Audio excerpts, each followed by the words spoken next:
There's been another mass shooting in America. That means there are more American families whose lives have been changed forever.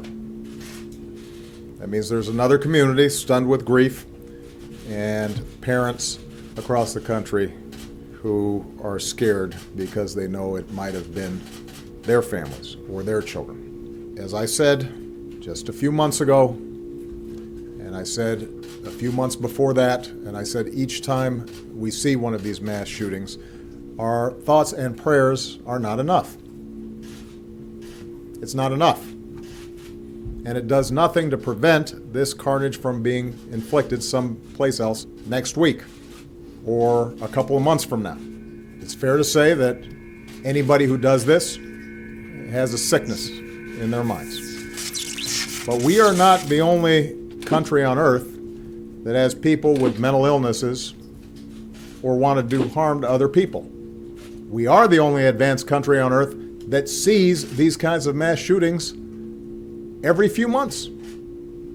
Earlier this year, I answered a question by saying the United States of America is the one advanced nation on earth in which we do not have sufficient common sense gun safety laws, even in the face of repeated mass killings. And later that day, there was a mass shooting at a movie theater in Lafayette, Louisiana. Somehow this has become routine.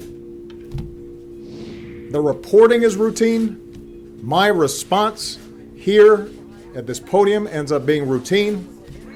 The conversation in the aftermath of it, we've become numb to this. We've talked about this after Columbine and Blacksburg, after Tucson, after Newtown, after Aurora, after Charleston. It cannot be this easy for somebody who wants to inflict harm on other people to get his or her hands on a gun. And what's become routine, of course, is the response of those who oppose any kind of common sense gun legislation. We need more guns, they'll argue. Fewer gun safety laws. Does anybody really believe that? There is a gun for roughly every man, woman, and child in America. So how can you, with a straight face, make the argument that more guns will make us safer? We know that states with the most gun laws tend to have the fewest gun deaths. So the notion that gun laws don't work or just will make it harder for law-abiding citizens and criminals will still get their guns, it's not borne out by the evidence. We know that other countries, in response to one mass shooting, have been able to craft laws that almost eliminate mass shootings. Tally up the number of Americans who've been killed through terrorist attacks over the last decade and the number of Americans who've been killed by gun violence. This is a political choice that we make to allow this to happen every few months in America.